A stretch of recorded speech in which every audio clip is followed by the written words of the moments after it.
This is the 10th part of the history series and the chapter name is nationalism in India. तो इसमें जो chapter में जो topic है वो टॉपिक है टुवर्ड्स सिविल डिसोबीडियंस। तो स्टार्ट करते हैं। In February 1922 Mahatma Gandhi decided to withdraw the non cooperation movement. तो ये लाइन ये कहता है कि 1922 साल का फरवरी का महीना था।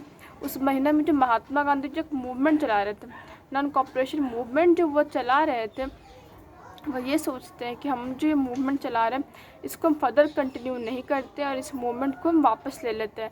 तो महात्मा गांधी इसका निश्चय करते हैं, डिसाइड करते हैं कि हमको ये मूवमेंट को वापस ले लेना है।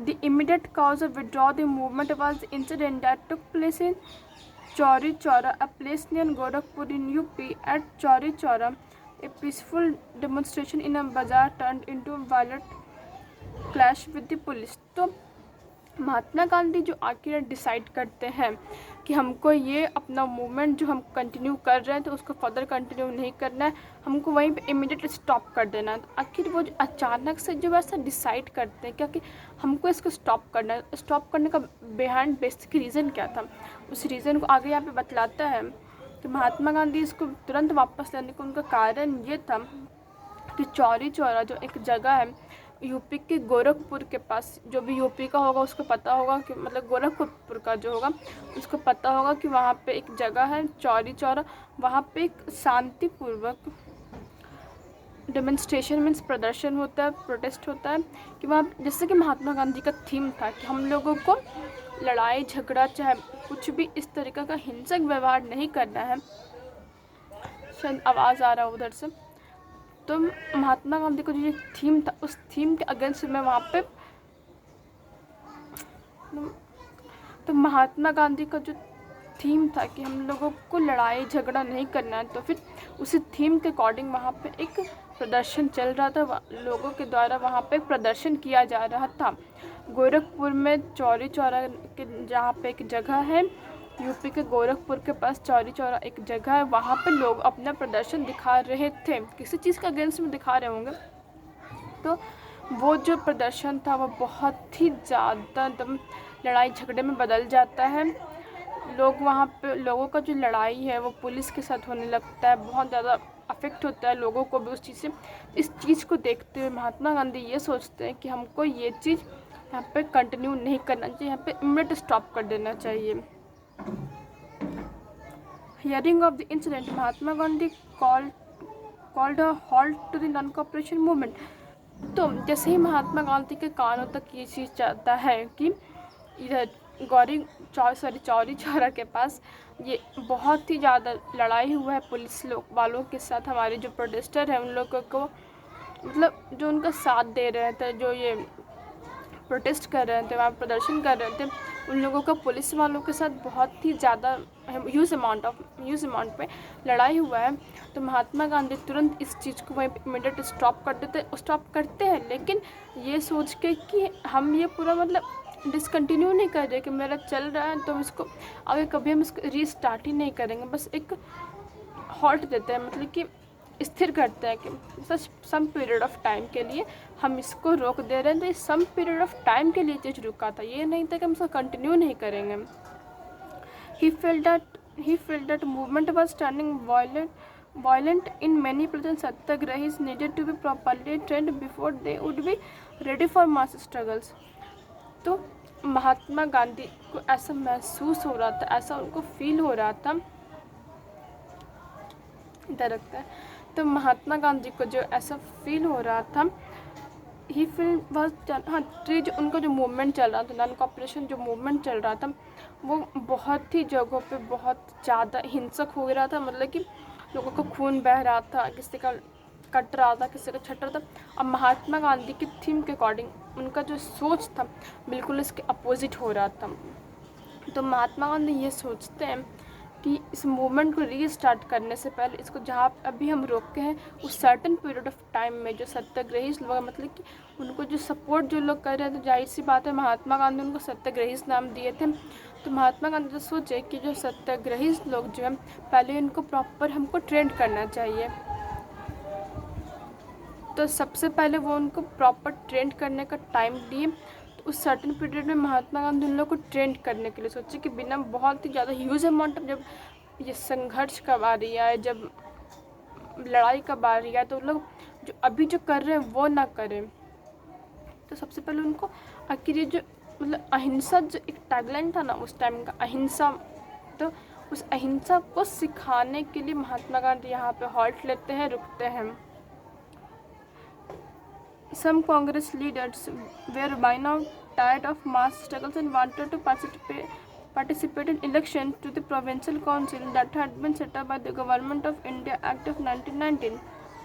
तो मतलब महात्मा गांधी जो कांग्रेस के लीडर थे, तो बहुत सारे जो कांग्रेस के ऐसे नेता थे उनको वैसा महसूस होने लगा था कि ये जो चल रहा है ना, ये स्ट्रगल चल रहा है, प्रोटेस्ट चल रहा है, इस चीज़ को रोकना चाहिए और हम लोग अब इलेक्शन में पार्टिसिपेट करते हैं। कि मतलब लोग थक गए थे इस चीज़ से, एकदम उन लोग को बेकार लग रहा था। उन लोग को लग रहा था कि हम इलेक्शन में पार्टिसिपेट करते हैं, हम जीतेंगे तो फिर हम लोग को अच्छा लगेगा।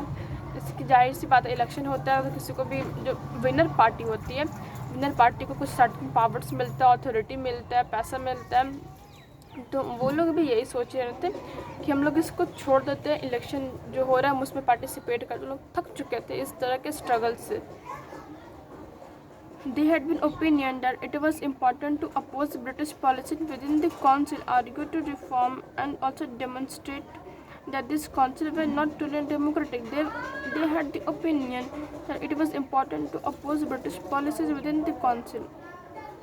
तो जो मतलब महात्मा गांधी के अलावे जो कांग्रेस में जो लीडर बच गए थे, उनका ऐसा मानना था, उनका ऐसा सोच था कि हम लोग ये क्या बोलते हैं उसको, हाँ, कि मतलब उस टाइम जो किसका बेसिकली कॉलोनियल रूल था उस टाइम। तो कॉलोनियल रूल में बेसिकली जो थे ये ब्रिटिश सरकार का रूल चल रहा था इंडिया में। तो जो लोग थे ये क्या, हाँ, जो महात्मा गांधी के अलावे जो कांग्रेस के जो लीडर थे वो लोग ऐसा, फिर शुरू हो गया सब पीछे, तो उन लोग जो ऐसा सोचे, वो मेरा कंसंट्रेशन ही तोड़ देता है तब। तो उन लोग जो है ऐसा सोचे कि ब्रिटिश का जो उस टाइम जो ऑपरेसिव पॉलिसी चल रहा था, लोगों को तड़पाने वाला जो पॉलिसी चल रहा था, उस पॉलिसी को अपोज करने का सही तरीका ये है कि हम लोग काउंसिल में बैठ करके मतलब कि इलेक्शन जीते, उस इलेक्शन से जो सर्टेन पावर हम लोग को मिले उस बात पे उन लोग को अपोज करें। ये नहीं कि हम लोग के पास ताकत नहीं है, कुछ अथॉरिटी नहीं है, बिना अथॉरिटी के ही हम जंग जीते लड़े जा रहे हैं, ऐसा नहीं। उन लोग का ऐसा मानना था कि पहले सर्टेन पावर हम लोग गेन कर लें, उस सर्टेन पावर को गेन करने के बाद हम इसको ब्रिटिश पॉलिसीज़ को हम अपोज करें। C.R. Das and Motilal Nehru were the main leaders who wanted to enter the provincial council through the elections। तो ये जो अदर लीडर्स जो थे, अदर महात्मा गांधी के अलावे जो लीडर्स थे, उन लीडर्स में सबसे पहले नाम आता है C.R. Das and Motilal Nehru. ये जो दो थे बहुत ही ज़्यादा उनको ऐसा था कि हम काउंसिल इलेक्शन में पार्ट लें, जो वहाँ पे की जो मतलब कि प्रोविंसेस मतलब क्या होता है, तुम गूगल भी इसको कर सकते हो, प्रोविंसेस मतलब क्या होता है। जैसे कि स्टेट के वाइज जो सब स्टेट डिवाइड होता है उसको हम प्रोविंसेस कहते हैं। तो उन लोगों का ऐसा मानना था कि हम उस इलेक्शन, बेसिकली यही दोनों का मानना था कि इलेक्शन में हम लोग पार्ट लेना चाहते हैं, क्लियर कट यही था। They formed the Swaraj party within the Congress to argue for a return to council politics but younger They formed the Swaraj Party within the Congress to argue for a return to council politics। तो वो लोग जो क्या किए कि कांग्रेस में रहते हुए, ऐसा नहीं था कि वो लोग कांग्रेस पार्टी छोड़ दिए थे, तो वो लोग कांग्रेस में रहते हुए एक पार्टी का निर्माण करते हैं, जिस पार्टी का वो लोग नाम देते हैं Swaraj party. To argue for a return, तो उस उन लोग का सब बेसिक ये मानना था कि अगर हम ये काउंसिल का हम लोग फॉर्मेशन करेंगे तो हम लोग को सर्टेन अथॉरिटी आएगा, अगर हम लोग जीतेंगे तो फिर हम लोग लड़ सकते हैं इससे। और फिर to argue for a council politics, तो जो काउंसिल पॉलिटिक्स के लिए हम लोग लड़ सकते हैं। But younger leaders like Jawaharlal Nehru and Subhash Chandra Bose pressed for more radical agitation and for full independence.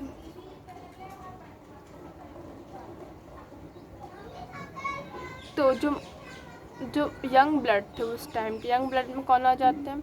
Jawaharlal Nehru and Subhash Chandra Bose. इन लोग का ऐसा, जवाहरलाल नेहरू और सुभाष चंद्र बोस का ऐसा मानना था कि हम लोग कंप्लीट इंडिपेंडेंस चाहिए,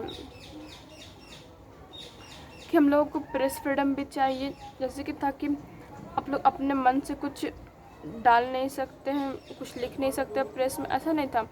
तो उन लोग का ऐसा मानना था कि हम लोग को प्रेस फ्रीडम भी चाहिए, तो लोग उस चीज़ के लिए भी लड़ रहे थे। तो इस पार्ट को, इस चीज़ को, जो टुवर्ड्स सिविल डिसोबीडियंस है, इसको भी हम 2 पार्ट में कंटिन्यू करेंगे। This is the part 1 and इसका पार्ट 2 भी आएगा, तो इसको हम यहीं पे स्टॉप कर देते हैं।